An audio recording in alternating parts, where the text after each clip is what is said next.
Hello, everybody, and welcome to another episode of the Student Insider Podcast. Today, I'm joined by my friend Jamie Amatruda. Thanks a lot for Jamie coming today. We really appreciate it. Luke isn't actually here today; he couldn't make it, but that's all right. We're still going to crack on with the episode. Jamie, how you doing today? You doing good? I'm doing great, man. How about yourself? Yeah, man, I'm doing really good. For the people listening, I would love if you could give like a quick introduction to yourself. Yeah, of course. Well, my name's James or Jamie Amatruda. I don't mind which. I am a student in my BA acting course, drama, for University of Greenwich. Currently doing my second year.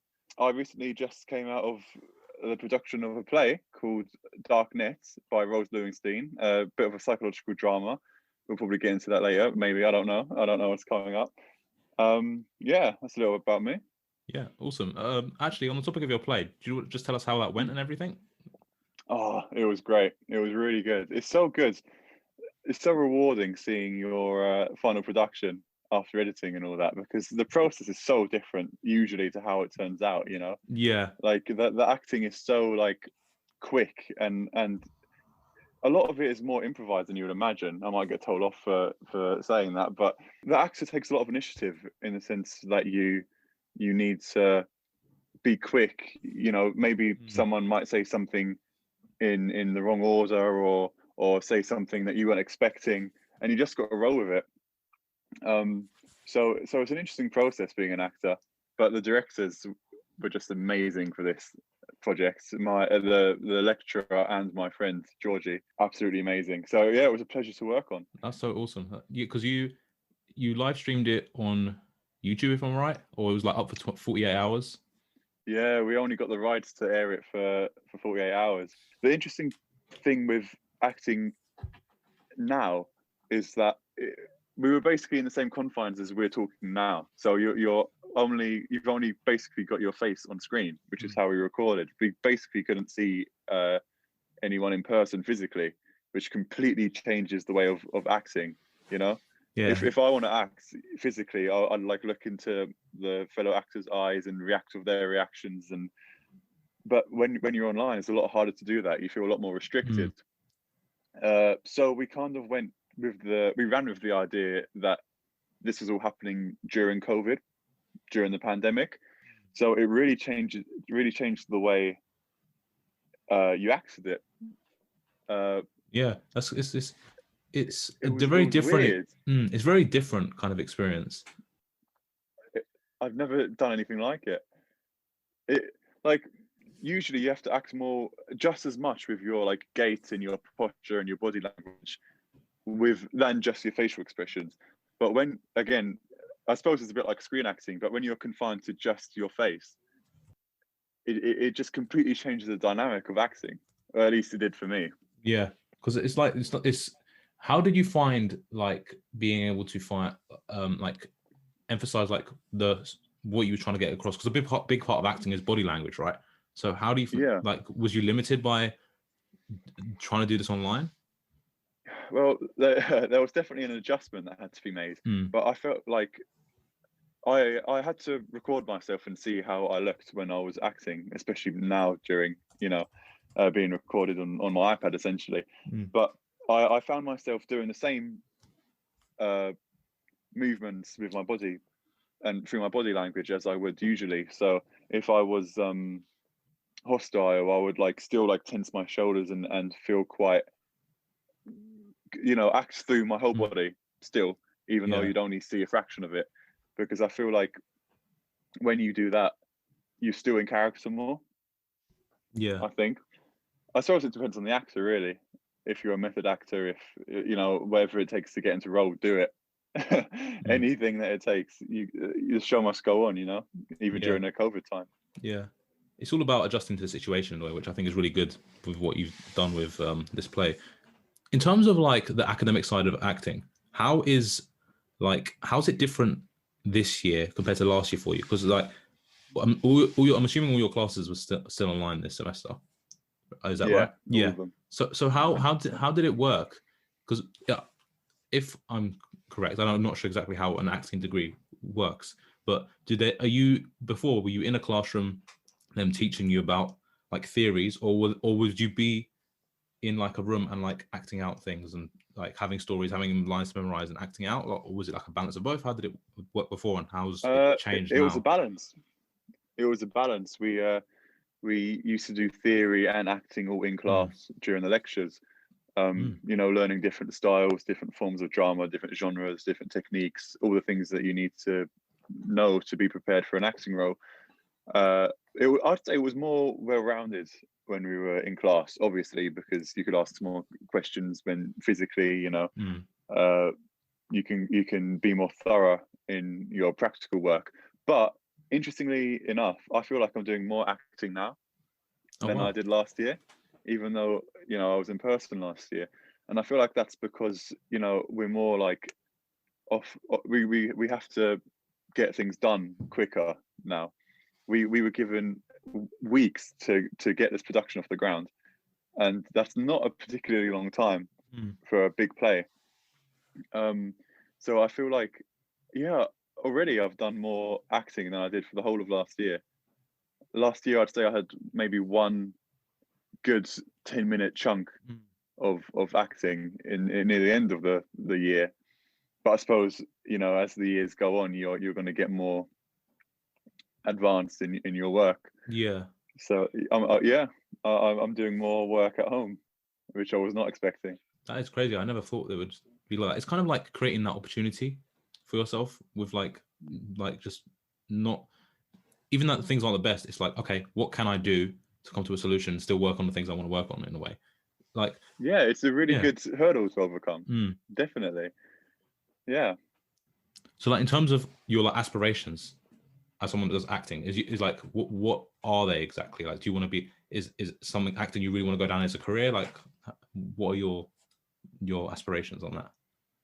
Well, if all goes well, I would very much like to be doing a lot of TV and film work, but I would also really like to stay on the theatre side, the Mm. stage productions, because I think that there's something so rewarding about seeing your audience in front of you, and it makes you act better. Like I saw something recently about the Hamilton uh, movie that came out on Disney Plus. I just caught Hamilton. I've never seen Hamilton before, like last week, and I love it.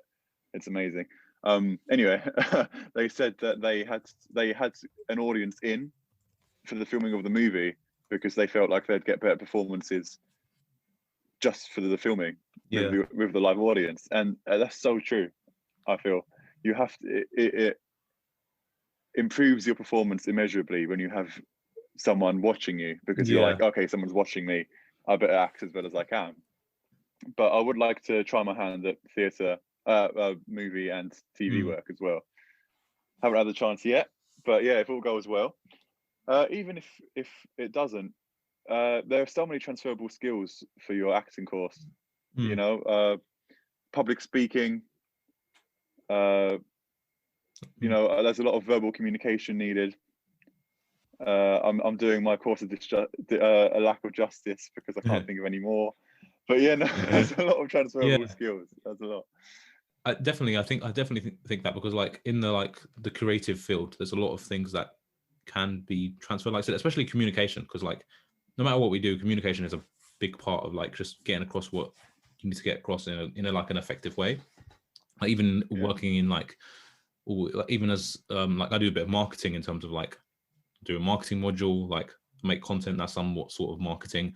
Like we communicating, like how we are communicating on this podcast is going to affect the terms in the way like the content is coming across, because communication is a key part of like us as humans, really, if you think about it. yeah. We're social people. We're a Yeah, social species. exactly. So definitely, it's a vital skill. Mm. And I'm glad that you had me on for us to talk about it because I feel like you're right. Verbal communication is such an important part of life in Yeah, general. exactly. Even more so when we're in a pandemic, we're in lockdown. We have to keep communicating with people. Yeah. More than ever now, we're relying on like Zoom Mm. uh, and technology. So verbal communication is so important. You're absolutely right. Yeah. On the topic of verbal communication, like how have you seen, like I would like to get your like view on this. Like how have you seen like your social life be impacted, like with the situation, and like yeah, and also like what are your thoughts on like making like new friends online and like how it might be more difficult to being in person? Okay, well, very good question. I feel like, well, I'll put it this way: I was not expecting my second year of university for me, being at home Yeah, and me having to isolate in London for my drama course. But I had two flatmates who were fellow actors in the same course, and I love them, and they're great to be around. I was just surprised that we weren't spending more time, out. yeah, So it was interesting. Um, Obviously, your social life is hindered somewhat because you're not able to see as many people. But I suppose that you have to go out of your way more to be in touch with the people that you care yeah, about. And I suppose there's something that's easy to be forgotten. But just stay in touch with social media. Maybe don't stay on there too long, but just pop in with people, say hello, how you doing? exactly. And I suppose that's all you really can do right now. I've been thinking a lot about recently about like, okay, like as you know, I've said to you the other day, is like I don't check social media much. I try not to check social media too much because I've seen like a lot of benefits Yeah. from spending less time on social media. So like Mhm. I've seen that more of my messages have been going over from social media to WhatsApp or iMessage. I'm really happy about that because for me it's like it corrects that separation of communicating and content, because social media is mainly in terms of consuming content, plus the messaging is on top of it. But if I can use things such as iMessage or WhatsApp just in terms of communication, that means I won't get into that loop of consuming content where I don't actually want to consume content, and I might be using the platform to communicate with other people, and that way won't like take me away from what I actually want to do. Yeah, I suppose social media is a massive form of procrastination if you let it be. Yeah, Something that I'm going to sound like a massive boomer here, but something that I only realized very recently is that if you keep scrolling past all your friends' pictures and stuff, they'll suggest like memes and videos and clips to you. And then once I figured that out, I was like, oh, I was like, oh shit. So I don't know if I'm allowed to swear on here. don't worry, man, it's fine. Now I'm going to be scrolling through memes Yeah. for hours now. And you're right. There's got to be a point where you just like disconnect, where you're like, okay, I did what I have to do. I talked to my mates. I've caught up. Stop. Yeah. Go for a walk. Go yeah, outside. exactly. So in start of January this year, so like nearly a year ago now, and in June or July this year, I done like a social media detox thing. So I think I done 1 week back the beginning of this year, and I stuck to a whole month in June or July when I did it. And I said it was a really interesting experience because it really helped me realize how much I don't need to be on the social media platforms as much as I think I need to. Like, especially, So, did you not go on social media at all for a month? it was no social media for a whole month minus YouTube. So I still used YouTube, and mainly the reason I still use YouTube is because I find it, one, I create videos, so I kind of still need to use a platform, and Of course, yeah. I find it really useful for learning stuff for me. Like if I ever want to like know how to do something in Premiere Pro or After Effects, which are video editing softwares, I can just quickly type it in YouTube and find it. Like I use it. The main way I think about YouTube is education and entertainment, while social media is more entertainment. But I find YouTube has that line of education as well. It really depends on who you do consume on all the social media platforms, what kind of what impact is having for you. And also I used like a third-party app to post on social media during the time I wasn't on it, because I wanted to like post a few things. So I was using what was it called, buffer.com, where I posted like Twitter and Instagram, and I posted a few things. I didn't want to do it too much because I was like, okay, I'm just gonna create that separation, make sure I don't post too much, because I was spending time off it, so I didn't want to like still put too much stuff out. The main thing that I did find like wasn't as good as a benefit was the not being the communicating with other people. That was something that was harder, because at that point a lot of communication was doing through platforms such as social media, and then from then I've been wanting to go more onto using things like I've said before, like iMessage, WhatsApp. Yeah, I think that's a good that's a good call. Really, I'm not sure if I could do what you did, where you went a couple months without social media, as far as it says something about me. Um, but you're right. Yeah, I suppose even during social media, you might see a post and then be like, "Oh, my mate Alex would enjoy that," and then you Mm, you start communicating that way when you mm, wouldn't have before. So I suppose it depends on the person. yeah, I think. yeah, Yeah, I like, think you have to make the decision whether if you trust yourself to only spend a certain amount of time on social media. yeah. Like I was listening to this live stream on YouTube a while back, and by this fellow YouTuber called um, Danny Hatcher. He makes videos about like digital management, like how to get organized as like a creator or entrepreneur. A lot about a note taking app that I really like called Notion.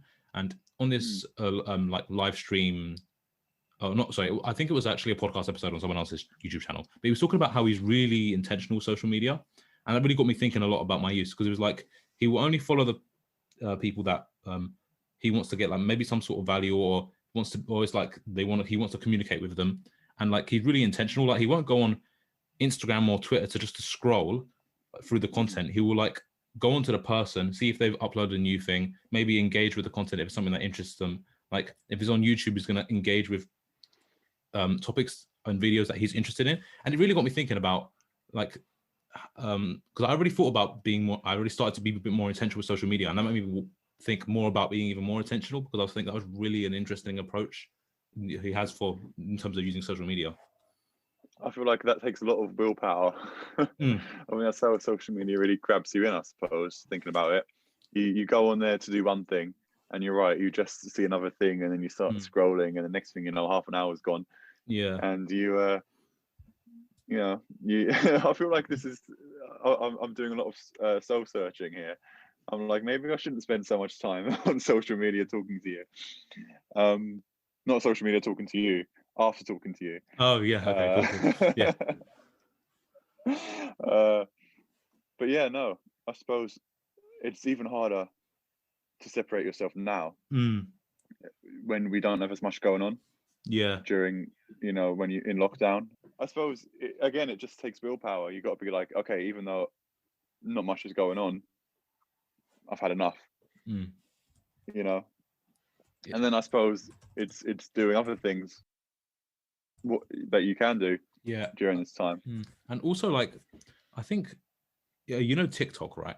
It's like there's Mm, no like, it's all based on how you've engaged with the platform already, so it's only going to show you things that it knows you're going to like. Hence why if right. people use it, it's much easier for them to spend longer on the platform, because it's built around them pushing more things in front of you that they know you will like, which I think is like Yeah, definitely. mm, I know so many people who, including myself at first, who downloaded it, and after 10 minutes they were like, this isn't my thing. I'm not enjoying it. But then whatever it is, the algorithm, I don't know how it works. They learn what you like, I yeah, suppose, yeah, because then um, half an hour in, I'm getting drama stuff and funny, witty video, like yeah, yeah, I know, whatever it is yeah, that you enjoy. It's interesting mm, how quickly it gets exactly what you like. yeah. It's really like, it's crazy because they're kind of understanding like each person as we are, like they're understanding the kind of interests we have, and the, like part of our personality, Mm. literally through the way we might be engaging through different platforms. Yeah, it's interesting how quickly an algorithm, I Mm. assume, again, I have no idea how it works, Yeah, I think so. knows. I think it's an I think so. algorithm. Yeah, Yeah, it must yeah, be, right? It yeah. must be. How quickly it understands each and every person who Mm. uses the platform. Yeah. It's crazy to me. I don't understand how quickly it works. Mm. It's seriously advanced stuff. Yeah, and they collect a lot of data, hence why they can like put things in front of you that knows that you're interested in. Just on terms of like the topics of like you as an acting student, as an actor, what like Mm. topics do you do as a student in your degree? Okay, well, last year we did improvisation. We did theatre work again. it is quite. I'm lucky that this course is quite acting based, because it's Mm. actually it's a bit. I'm not. I think I might have said acting. It's a BA in drama, Oh, okay. so it's more of an umbrella term than just getting ready for stage production. So even this year we did applied theatre, which again is more of like an applied term for how you can use theatre outside of just acting in a performance. So we looked at how some companies help inmates or part ex inmates get back on their feet through theatre, or how people down in their luck that use theatre to help themselves get back on the right path. Yeah. Um, and that is really rewarding as well. It's really interesting. I've had a bit of experience with applied theatre in the past, but not to this degree. And it's just so amazing to see how theatre can have such a positive impact on someone's life. Mm. Like it's crazy to think about, really. Um, and then we are doing more acting stuff as well, like the play that we just finished for second term. And I believe next term we are doing stage combat, which I'm very much looking forward Oh, to trying out. Yeah, yeah. sounds like interesting subject. Yeah. That sounds really cool. Like I actually Mm. back in the day in secondary school, I done a bit of like extracurricular acting stuff. Yeah. Oh yeah, I didn't know Yeah. that. Yeah. I think it was called Lambda, I believe. Yeah. It was like it was like Right? Yeah, yeah, yeah, yeah, yeah. yeah. I done that in maybe year 9 or something. I don't know exactly when, but mid secondary school I done that. It was actually pretty interesting. And like one of the bits that I remember struggling with was memorizing lines. That was one of the things I found quite difficult. Um, Yeah. how do you find about memorizing lines, and like any techniques you might have found like helpful for you? Well, I laugh because you're absolutely right. That's probably one of the most difficult things to learn. Mm, But it's really cool that you did Lambda. I didn't know that. That's really fast. Um, but especially with such a quick turnover, usually you have to learn lines really quickly yeah. sometimes. Um, so I have this really weird method. I I first of all I obviously have to read the play, and then I keep reading the play. I keep reading the play, and then I start narrowing down to just my bits. So I keep reading over my bits, keep reading over my bits, and then when I think I have it memorized in my head, it's going to sound really odd. Like I put music on and I turn it really loud, and then I say the lines. I might get someone if it's like a duologue, a dialogue, and then I say my lines out loud while there's like really heavy music blasting, and then I'm like, right, if I got that, I can do it through anything, no matter what happens. I know my lines really well, Oh, that's because really there's interesting. nothing worse. I know. It's It's like quite unique. I think it's quite an odd way to go about it, and that's why my neighbors hate me. is it like it's like if there was like a massive distraction of something when you were performing, it's like you would be able to like still go through that tunnel that out, like put it in the background and still like do what you had to do if there's something that like caught you off guard or something. Yeah, because anything can happen when it's live, and I think Mm. that's a pro and a con for live theatre. But if you're ready and you know your lines and you can say it past blasting music or anything like that, so a Mm. distraction, then you're ready. Then you're Yeah. set. You can do it. That's for me. I don't know if anyone else does that out there, Mm. but that's how I go about it. You're completely right that anything can happen. I remember Mm. during Beauty and the Beast, the run, um, we were just about to start the big, the music was booming. Bill, that's bad that I can't remember. Bill was walking into the room and the Beast was ready to dance, and she had her, yellow gown on, and then the music froze, and we were like, you couldn't get out of character. Yeah. We didn't know what was happening, and it turns out that the laptop just crashed that had the music on Oh it. my goodness. And I didn't know how to handle it. But then Max, our friend and my fellow actor, I love the guy to bits. He said something like, "Oh, if only we had music." He was Cogsworth and he improvised, and just that one like simple line, the crowd loved it. Like they were in hysterics. They couldn't stop laughing. And then we rebooted the music, and we kept like going through the music until we got to the right track. So we heard like a split second of every song. And then he was like, "Oh yes, a remix, my favorite," and the crowd loved it. Yeah. I was trying to hold my laughter as well, but he saved that moment. And then after the performance, when we were talking to some of the audience, some of our friends, they loved that. That was like one of their highlights. So you have to be ready. Yeah. I think that's when I learned as well. You have to be ready for the unexpected. And I can only thank him for saving that performance. Yeah, that's really awesome. It's like being able to improvise and just be able to like just come up with something instantly on the cuff in front of hundreds of people. Yeah, it was I tried so hard not to laugh. I think I might have broke character a little bit, but he saved it. That is really. And I think really since awesome. then I'm like, I know it was a really awesome moment. Since then I'm like, okay, I need to be ready.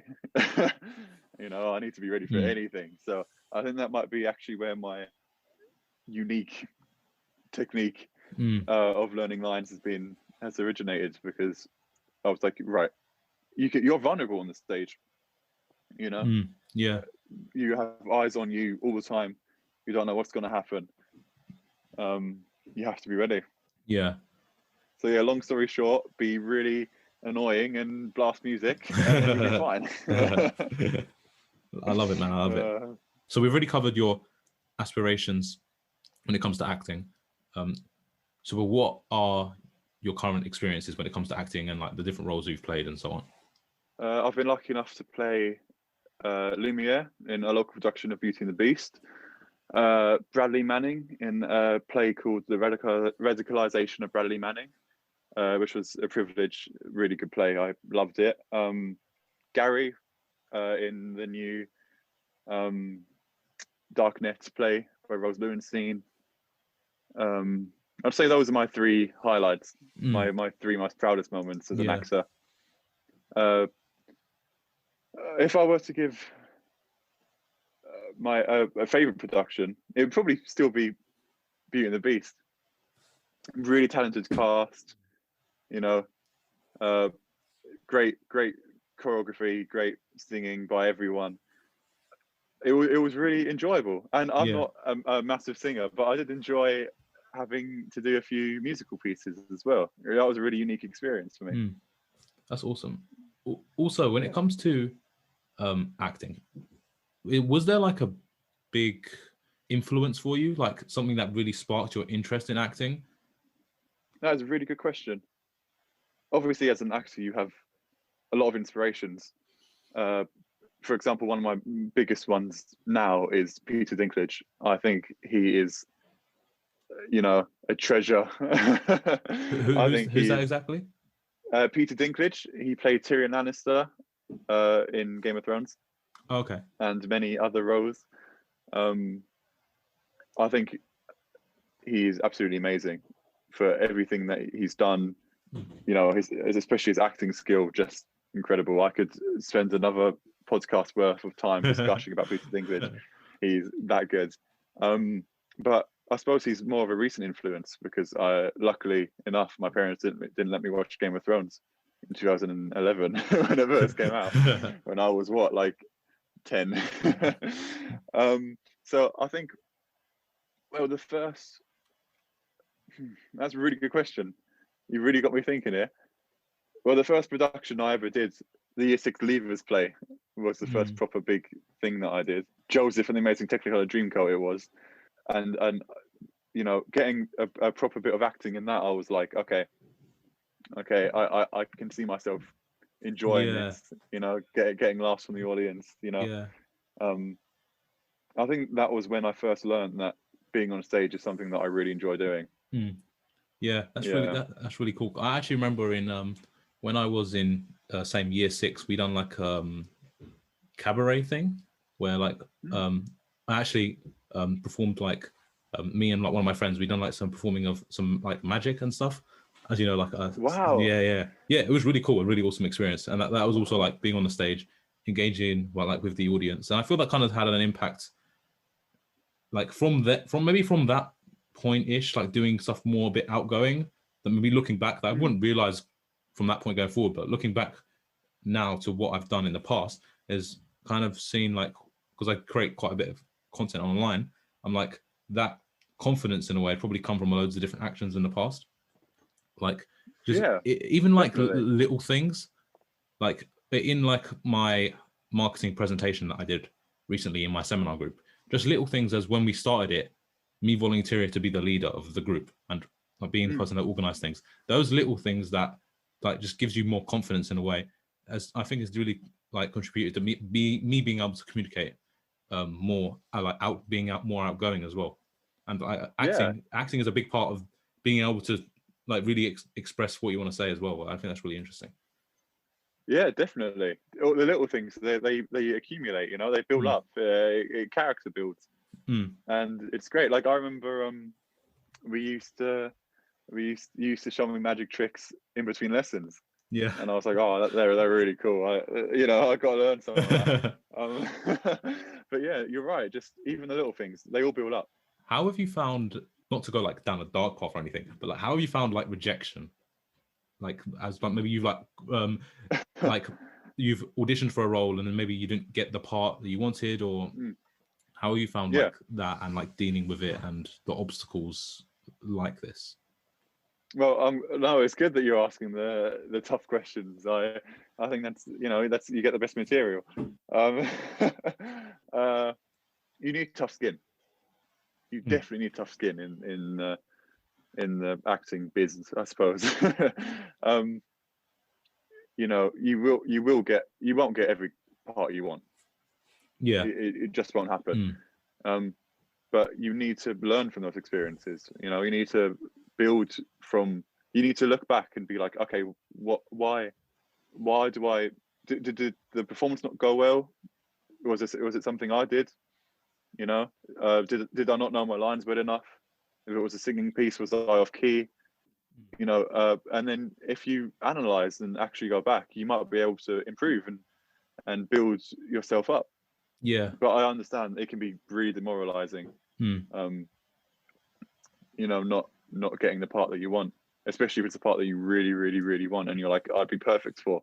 But you I know it sounds like a cliche, but you just need to pick yourself back up. Yeah, exactly. And you need to go back. You got to stay on the grind. Yeah. And then hopefully you'll be able to be where you want to be, because if it's possible. Yeah, exactly. It just takes, it's a journey, isn't it? It's like with everything. Yeah. It's a journey. It's not going to happen like, you're not going to just get lucky straight away. Like it's a process. Yeah, definitely. It's just it's just one of those things where you need to dust yourself off and just pick yourself back up and just keep going. I also think an important part of that is not comparing ourselves to other people. Like being like, oh, that person got that role, I'm 10 times better than them. Like trying not to get in that mindset. Yeah. I think the best thing we can do is compare where we were before to where we are now and how we have improved, instead of comparing ourselves to someone else. Like I could easily go on YouTube and see, oh, this person has grown massive in like a couple of months of doing this. I've been doing this for like years. Like I don't want to go into that mindset. It's easy to fall into it, but I don't get into that, because it's not a positive mindset to get into. And I feel like with anything, when it comes to in terms of success and the things we want to do, or falling into that is not a good path. So I feel like avoiding that is definitely. Like sometimes comparing yourself to someone else can be helpful. Like what are they doing? Maybe that I can improve on myself somehow. Yeah. In my craft, not as yourself as a person. But you're right, you can't just compare your worth with someone else. Exactly. But you're right, that is a slippery slope. Yeah. You can't do that. Mind the voice crack. You can't do that.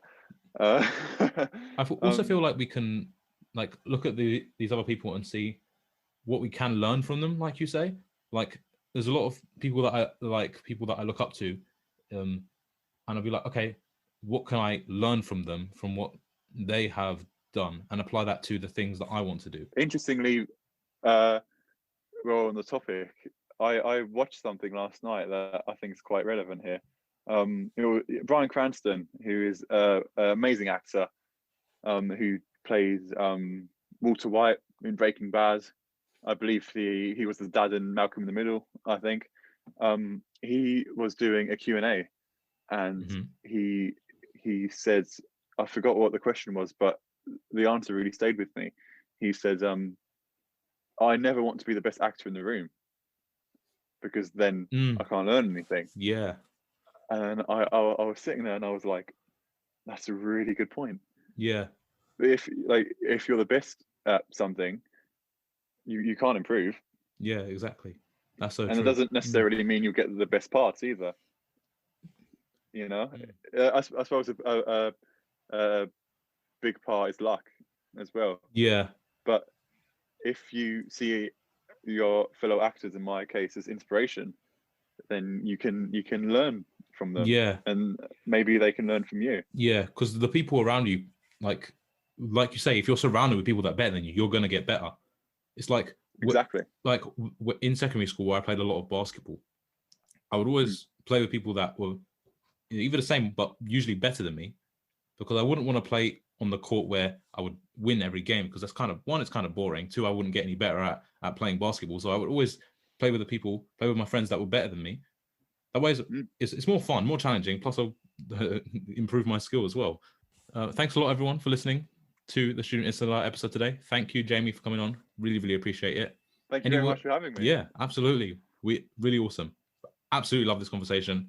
Really awesome to catch up as well, and have this really awesome conversation and talk about a load of different topics, which I really enjoyed talking about. I know, yeah, you definitely made me think about my answers today, and I enjoyed that. That was really good. Really, awesome. And yeah, I really enjoyed catching up with you as well. Yeah, we got to do it more often. Absolutely, man. Yeah. Anywhere people could follow you. We can put it in the description. You can follow the company that I just worked for with my Darkness production at Bathway Theatre Company. Okay. On most platforms. Awesome. All right. Instagram and Twitter, definitely. But yeah, thank you so much for having me on. Thanks a lot. Thanks for listening, everyone. Really hope you enjoyed this. Thanks again to Jamie for coming on. Also, we would really appreciate it if you could rate, review, and subscribe to the podcast on Apple Podcasts. Really helps the growth of the podcasts, and help us help more people, impact more lives. Thanks a lot for listening, everyone. Thanks again for Jamie coming on, and we'll see you guys soon. Thanks again for having me.